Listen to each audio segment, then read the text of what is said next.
En el siglo segundo, Octaviano y, recuerdan el nombre aquí que se me va, Octaviano y Antonio derrotaron a Bruto y Caso.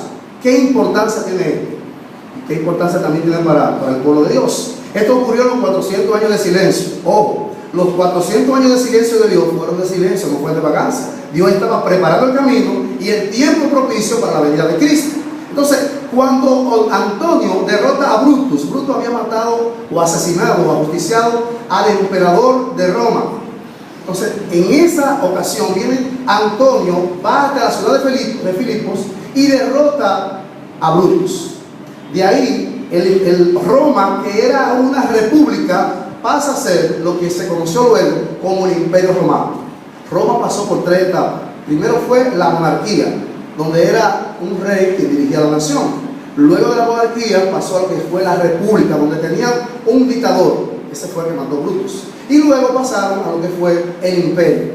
Entonces, cuando Roma pasa al imperio, se extiende, y ya ustedes ahora saben, ustedes son personas que han estudiado mucho la palabra, que ahí viene el tiempo de la paz romana, el tiempo donde Cristo viene y muere en la cruz por todos nosotros. Muy bien, entonces se convierte en colonia romana. ¿Qué implica que Filipos se convierte en colonia romana? Ellos adoptan toda la costumbre de Roma, incluso se creían romanos. Esta persona, el sistema legal, jurídico, era de Roma. El idioma que hablaban era el idioma de Roma. La costumbre eran las costumbres de Roma. Incluso le era prohibido por ley tener cultos que no fueran, ¿cómo diría? Se me fue la frase del hermano. Cultos que no fueran asimilados por Roma o aprobados por Roma. Esa era su ley. Por eso que ustedes ven, vamos a buscarlo, en Filipenses 3:20, puedan buscarlo. Dice: mas nuestra ciudadanía está en los cielos, de donde también esperamos al Salvador, al Señor Jesucristo. Pablo le dice, nuestra ciudadanía es en los cielos, porque los filipenses se jactaban, se sentían orgullosos que eran romanos. Estas personas sentían que eran la crema innata de la sociedad. El hecho de ser ciudadanos romanos le daba una categoría social y un valor cívico sobre las demás naciones. Tanto así que cuando Pablo y Silas llegan a esta ciudad, ellos, cuando le acusan, capítulo 6 de Hechos, dicen: miren, estas personas, estos hombres, estos tipos, esta gente han venido aquí a alborotar nuestra ciudad, trayendo costumbres y enseñanzas que no nos es lícito escuchar ni practicar. Miren, esta ciudad tenía un espacio fuera de la muralla, que era de alrededor de 2 kilómetros, donde las personas, para poder hacer un culto que no fuera avalado por Roma, tenían que salir de la ciudad, cerca del río Granímedes. Ahí fue donde en el capítulo 16, de hecho, Pablo, junto con el equipo misionero, sale, no sé si ustedes conocen bien la historia, capítulo 16 de Hechos, y encuentra, ¿recuerdan una mujer que vendía tela de púrpura? Lidia. Encuentra a Lidia en ese lugar, le predica y esta se convierte. Lidia, una mujer pudiente, una mujer rica, dado que la púrpura era una tela muy costosa. Ella logró convencer a Pablo y a su equipo que se quedara en su casa, que era bastante grande, por un buen tiempo. Ya todos conocemos incluso esa historia. También vemos dentro del contexto histórico de la carta otra historia más que está dentro del capítulo 16 de Hechos, y es la historia de la muchacha endemoniada, la muchacha con espíritu de adivinación.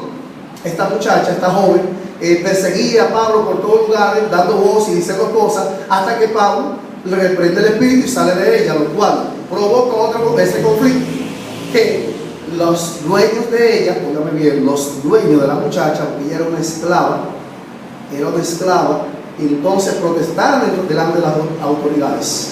Esto provoca un conflicto enorme que lleva a Pablo ¿a dónde? A la cárcel, porque esta muchacha era esclava. O sea que podemos ver en ese capítulo, dentro del contexto histórico de la carta, ya van 2 personas de 2 clases sociales diferentes. Tenemos a Lidia por un lado, una mujer rica, una mujer con muchas posesiones, pero tenemos por el otro lado a una mujer, a una muchacha muy pobre, o sea, lo más pobre de lo más pobre, era esclava. Un esclavo no tiene derecho a la palabra, Un esclavo no tiene derecho a pensar. Bueno, dentro de las clasificaciones humanas de ese tiempo estaban las personas, los animales y esclavos, e instrumentos. A un esclavo se le tomaba como un instrumento vivo, es como un martillo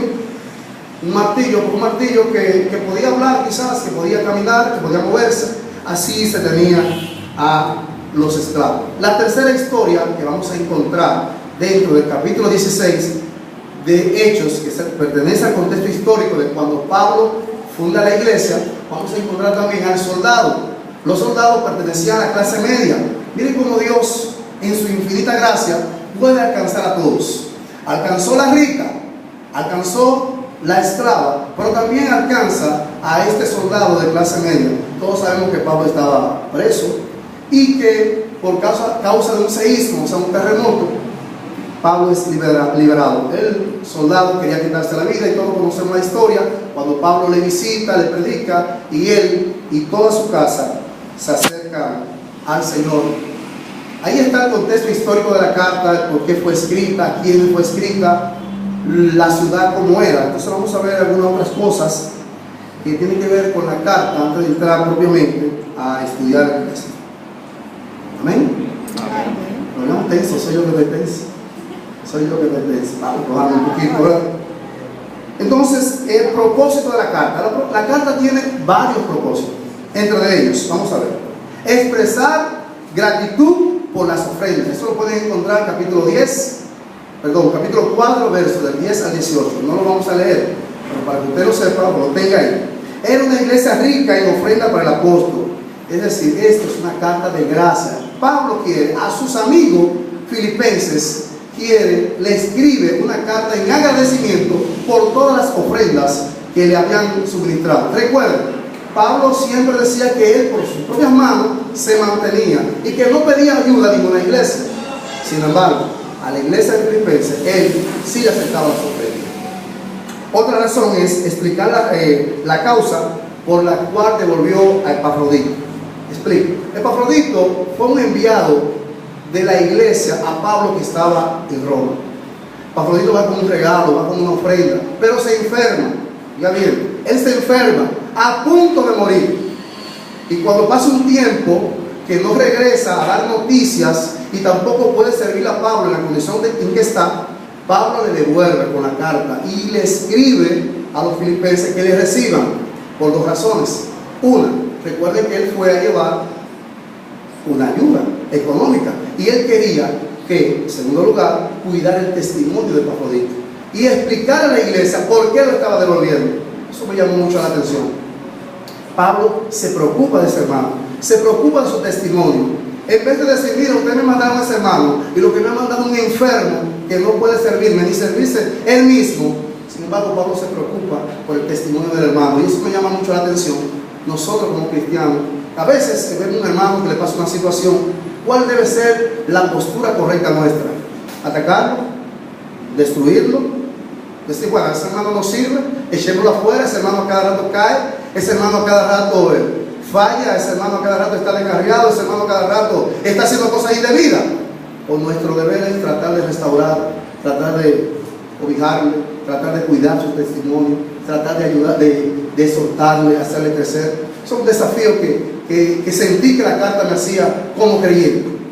Otra de las razones por la cual Pablo también escribe a sus amigos es una carta de aliento a los filipenses, que estaban pasando por duras pruebas, estaban siendo perseguidos, y siendo perseguido, Pablo también le dice su condición, le expresa cómo él ha sido castigado, cómo ha sido encarcelado, para que ellos también reciban consolación.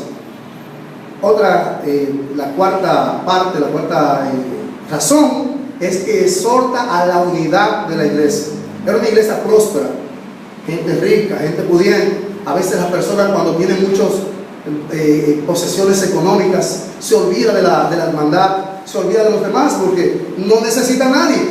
Y aquel que no necesita nada entiende que puede subsistir, que puede ser autosuficiente. Sin embargo, Pablo hace un llamado a la unidad de la iglesia. Eso lo van a encontrar en el capítulo 2, verso 2. Y por último, el propósito de la carta es la moda de siempre, advertir a los hermanos acerca de los falsos maestros.